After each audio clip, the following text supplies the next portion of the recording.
Shalom, shalom, sois béni, auditeur, auditrice, toi qui m'écoutes actuellement, sois béni au nom de l'Éternel. Que le nom de l'Éternel soit loué dans ta vie. Prions. Éternel des armées, que ton nom soit béni, exalté, célébré, magnifié. Tu es digne d'être magnifié parce que tu es toujours le même, hier, aujourd'hui, éternellement. Ta parole que nous voulons écouter, inspire-nous, enseigne-nous, que ton Esprit Saint vienne coordonner les choses. Tout ce qui ne fait pas un avec ton Esprit Saint soit balayé, soit anéanti, soit déprogrammé, soit éloigné très loin de nos vies au nom puissant de Jésus. Éternel des armées, sois avec nous pour faire des choses merveilleuses au travers de toute personne qui va écouter cette vidéo pour que ton nom puisse être élevé, honoré, exalté au nom puissant de Jésus. Merci Seigneur parce que tu es déjà au contrôle. Bénis ta parole dans nos vies. Accorde-nous les oreilles pour écouter, les cœurs pour accepter et que cela puisse nous aider après à être ce que tu veux que nous soyons au nom puissant de Jésus. Amen. Auditeur, auditrice, à l'heure où tu m'écoutes, je ne sais pas ce que tu traverses, mais écoute très bien. Cette vidéo, tu dois la regarder jusqu'à la fin. Ce que nous avons commencé depuis jusqu'à présent, tu dois écouter tout à la lettre.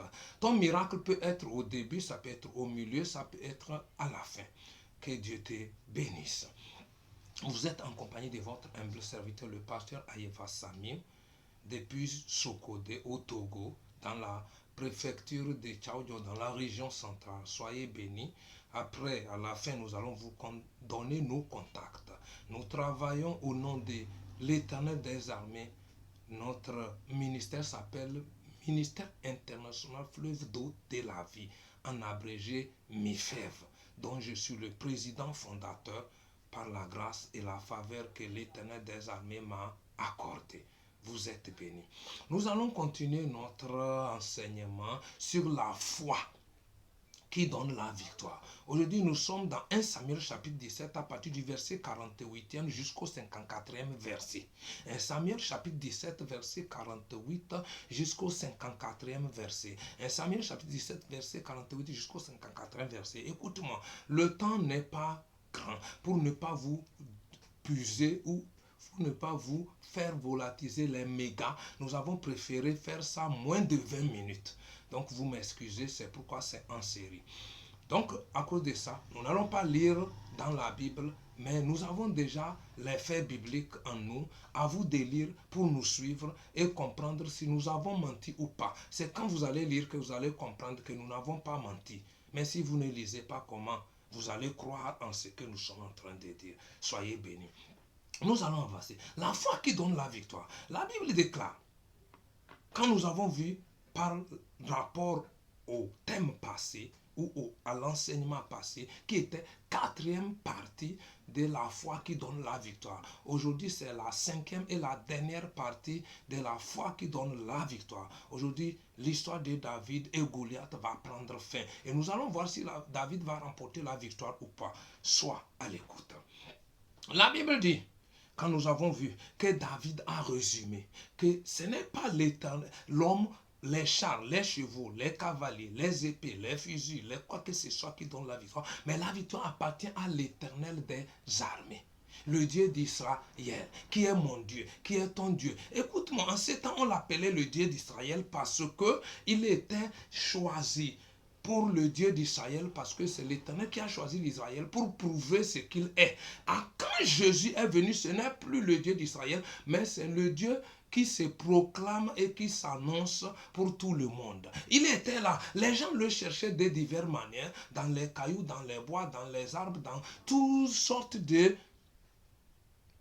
stratégies pour le voir. Mais il se révèle en Christ Jésus, pour nous montrer qu'il n'est pas le Dieu d'Israël, mais le Dieu de tout le monde entier. Celui qui a créé le ciel et la terre. Je suis fier, très content, très joyeux d'appartenir à ce Dieu. Écoute-moi bien. J'étais de l'arrière-plan d'une autre religion. J'ai été féticheur, je sais ce qui se passe.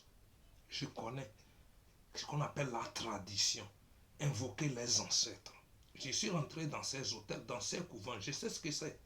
Écoutez-moi, on ne peut pas me tromper avec ces choses parce que je viens de là. Et je suis retourné pour faire l'islam. Ça, je vais vous dire franchement, j'ai été musulman. Et Jésus m'a dit, mon fils, tu perds ton temps. Ne fais pas ce que ta famille fait, mais fais ce que l'homme venu sur la terre, amené par moi, Dieu doit faire. Autrement dit, adore le Dieu qu'il faut adorer. D'où l'Éternel même m'a amené en Christ. Jésus, par lui, j'ai connu celui qu'on appelle le vrai Dieu. Et c'est de lui que je suis en train de te parler. Il a changé mon histoire. Je ne suis pas là pour mon histoire. Revenons dans la Bible. Un jour, je vais te parler de mon histoire. Sois béni, richement béni, encore béni pour la gloire de Jésus. La Bible dit que la foi qui donne la victoire n'est pas une foi morte, n'est pas une foi qu'on dit que j'ai cru en Christ. Non, quand tu reçois Jésus, c'est la foi qui te fait changer de camp. La foi qui te fait quitter une autre religion pour Christ. La foi qui te fait quitter une autre religion pour la foi chrétienne. C'est différent de la foi qui donne la victoire. J'ai reçu Jésus. Je deviens chrétien. Je suis dans l'assemblée des enfants de Jésus. Maintenant, je dois montrer qui est Jésus par mes actes, par mes comportements, devant les difficultés, les problèmes, les situations. Et c'est là-bas que beaucoup de gens échouent. On commence par pleurer, par se lamenter. Dieu n'est pas avec moi. S'il est avec moi, c'est quoi? Et un chrétien qui retourne dans les fétiches est un chrétien mort. Un chrétien qui retourne dans les autres camps, dans n'importe quel camp, pour chercher la solution est un chrétien mort. Écoute-moi bien. Il y a des chrétiens qui retournent, j'entends, jusqu'à aller dans les fétiches, dans les loges mystiques. C'est pas chrétien. La personne n'a pas encore connu Christ. Quand tu connais le vrai Christ, c'est un homme de miracles, c'est un homme de transformation, c'est un homme de changement. La preuve, je le suis. Tu es béni. La Bible dit, c'est ce que David a dit. Non, ne comptez pas sur les chevaux, sur les chars, sur vos armements, mais le salut, la solution, la victoire appartient à l'Éternel. Il n'a pas dit l'Éternel donne la victoire. Non, la victoire est déjà à l'Éternel. Et nous, qui allons croire en l'Éternel, qui allons s'accrocher à l'Éternel, nous allons marcher dans la victoire, nous allons combattre dans la victoire, dans toute situation confondue, et nous allons nous en sortir victorieux. Sois béni. On revient dans 1 Samuel chapitre 17, 48 à 54. La Bible dit que aussitôt que le Philistin s'est mis en marche pour venir sur le champ de la bataille, et sur le terrain de leur foot de guerre entre lui et David, ce géant Goliath. La Bible dit ce qui me plaît là-bas. Au lieu que David recule, au lieu que David envoyant Goliath avec sa gabarit, avec sa forme, avec son épée, avec quelqu'un qui transportait son bouclier, il n'a pas reculé, il n'a pas tremblé, il n'a pas démissionné, il n'a pas dit oh je ne peux plus, oh je ne savais pas que c'est comme ça il est, je ne savais pas, quand il marche la terre tremble, quand il marche je sens que la terre vibre, quand il marche aucune mouche ne peut même crier, donc je recule. Non, ma Bible me dit que c'est en ce temps, alléluia, que David a encore pris la route. Quelle route? Vers Goliath. La Bible dit qu'il s'est précipité encore en courant pour aller vers le danger qui est Goliath au lieu de reculer. Voilà la foi qui donne la victoire. Voilà la foi qui remporte les guerres. Voilà la foi qui remporte les défis. J'aime ça. Éternel, fortifie-nous. Éternel, aide-nous à être plus que David. La Bible dit qu'il a encore couru pour aller vers Goliath. Et écoutez bien, il s'est arrêté sur le torrent et il a pris 5 cailloux. Hey, 5 pierres. David, tu vas faire quoi avec les pierres, hein? Et la fronde. Hey, tu vas faire quoi? Et la Bible dit qu'il a mis ça dans son sac. Il n'est pas insensé. Quelqu'un tient l'épée avec le bouclier, avec toute sa gabarit. Il est habillé depuis la tête jusqu'aux pieds en armure de guerre. Et toi, David, qui n'a jamais fait la guerre, qui ne connaît rien de la guerre, tu n'as pas fait une formation militaire, tu oses aller le combattre. Tu n'es pas insensé, tu n'es pas fou, tu n'es pas con, tu n'es pas un salaud, et tu t'hasardes encore à aller dans le torrent, ramasser 5 cailloux. Oh, David, tu vas nous tuer. Si tu mourais, on va faire comment? Ce n'est pas fini. Il prend sa fronde. Hey! Tu vas faire quoi avec la fronde, David? Ne nous tue pas, non. Tu vas faire quoi avec l'arme là? La lance-pierre va faire quoi à ce géant Goliath, à ces guerriers, habillés de la tête jusqu'aux pieds en armure de guerre? Peuple de Dieu, écoutez-moi, c'est ce qui se passe dans nos vies. Quand on voit une situation, on commence par trembler. David n'a pas tremblé. Et j'aime ça, j'ai aimé ça. Plutôt, il s'est décidé et il a pris la route d'aller affronter le problème. La seule solution, la seule condition d'être victorieux, c'est d'affronter tout problème qui vient dans ta vie au lieu de fuir ce problème. Aussitôt, quand tu fuis le problème devient gros, géant, et il devient un jour incontrôlable, et c'est toi qui es submergé, et tu tombes et le problème te gagne. David n'a pas accepté. La Bible dit qu'il a foncé vers le problème qui est Goliath, avec sa lance et sa lance-pierre. Écoute-moi bien, ma Bible me dit qu'il a pris un caillou seulement, il l'a mis dans sa lance-pierre, il a fait ses stratégies de lance-pierre et il a lancé. La Bible dit que le caillou s'est dirigé, ou la pierre s'est dirigée directement jusqu'au front de géant Goliath. La pierre, le caillou, a trouvé une faille entre le casque de Goliath. Il y a dans le casque de Goliath, il y a un petit trou. C'est là-bas que le caillou est rentré.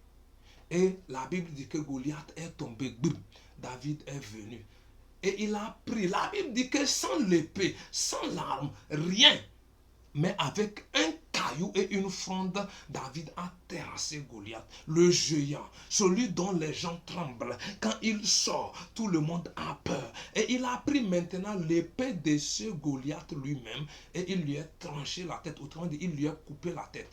Alors, le contrat était que si on arrive à vaincre celui qui va sortir pour faire la guerre avec comment l'appelle-t-on, le Philistin Goliath, c'est ce que Goliath a dit, hein, tout l'Israël est cuit. Et si la personne arrive à tuer Goliath, tous les Philistins sont cuits. Alors, la Bible dit que la force est revenue dans le camp de tout Israël. Et l'armée israélite a commencé par poursuivre maintenant les Philistins qui ont pris la fuite parce que leur géant est mort, parce que leur espoir a été éterné. Écoute-moi bien, toi qui es en train de m'écouter. Ici, Goliath interpelle à nos vies pour comprendre que Goliath est l'ennemi de ta vie.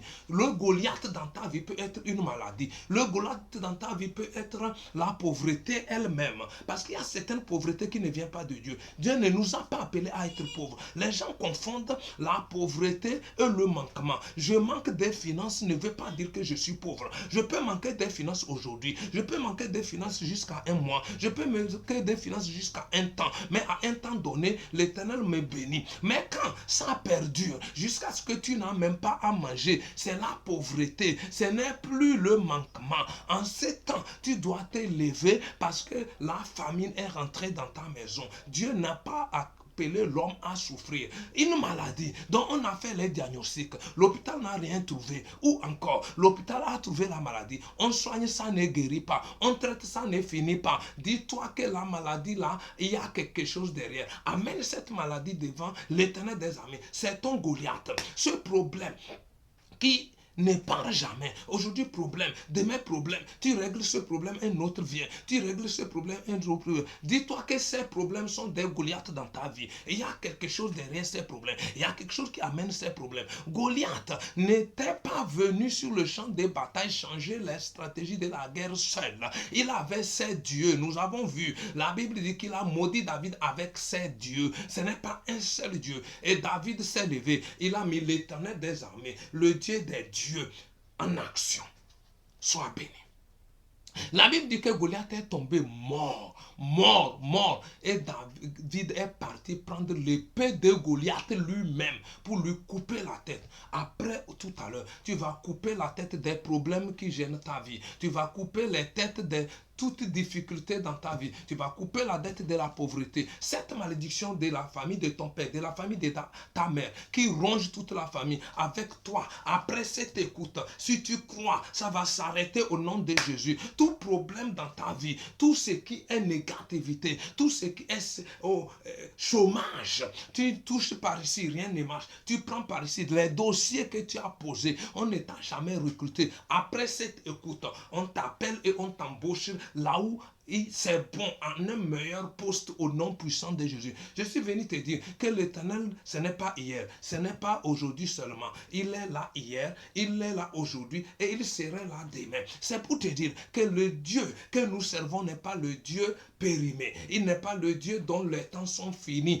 mais il est le Dieu de l'année passée, des temps passés, le Dieu d'hier, le Dieu d'avant-hier, le Dieu des milliards d'années passées, le Dieu d'aujourd'hui, le Dieu des années à venir jusqu'à la fin du monde. Si tu crois, tu verras la gloire de Dieu. De la même manière que David a terrassé son Goliath, aujourd'hui, avec cette fin de la foi qui donne la victoire, je suis venu te rassurer que toi aussi tu auras ta victoire. La victoire est déjà dans ton camp parce que l'Éternel est avec toi. À toi de marcher dans cette victoire pour avancer. N'aie pas peur, ne crains pas. Tu peux prier, sauter, jeûner, faire tout. Tu vas voir que le problème est là. Le problème ne bouge pas. Ne dis pas que non, je vais m'arrêter. Quand Goliath a vu David s'avancer, Goliath n'a pas fui. Goliath avançait encore contre David.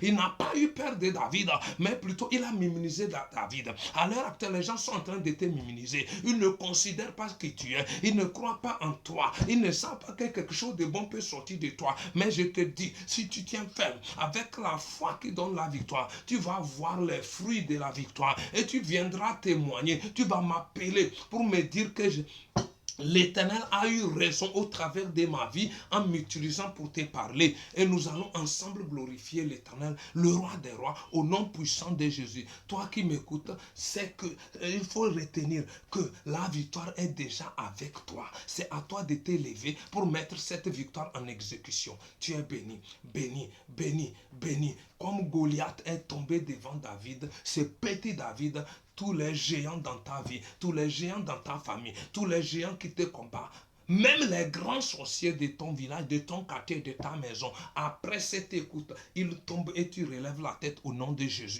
Ils tombent et tu relèves la tête au nom puissant de Jésus. Je prie pour toi, n'importe quelle condition qui t'accablait, n'importe quelle condition qui t'empêchait d'avancer, au nom puissant de Jésus de Nazareth, après tout à l'heure, tu avances au nom de Jésus. Tu sors de l'ordinaire, tu rentres dans l'extraordinaire. Tu sors de l'ordinaire, tu rentres dans l'extraordinaire. Écoute-moi, je viens de te le dire, ne regarde pas qui je suis, ne regarde pas comment ça se passe, mais regarde l'Éternel des armées qui m'a amené à te parler, qui m'a amené à te dire cette parole. Ce n'est pas pour rien, c'est ce qu'il veut relever un défi dans ta vie. Tu es béni au nom puissant de Jésus. Je vais m'arrêter ici. Gloire à l'Éternel, que son nom soit loué au travers de ta vie. Tu es béni, béni, béni, béni, béni, béni au nom puissant de Jésus. Prions. Éternel des armées, que ton nom soit béni. Bénis ta parole, bénis ta parole, bénis ta parole, bénis ta parole. Gloire à toi, au nom puissant de Jésus. C'est votre humble serviteur, le pasteur Aïva Sami. Je me suis déjà présenté nos contacts. Plus 228 90 06 97 75. Plus 228 90 06 97 75.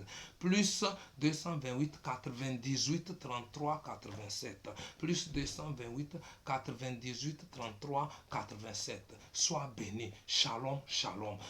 Retiens bien que la prêche sur la foi prend fin aujourd'hui, mais d'autres prêches arrivent pour la gloire de l'Éternel. Tu es béni au nom puissant de Jésus. Bye, bye, bye, bye, bye.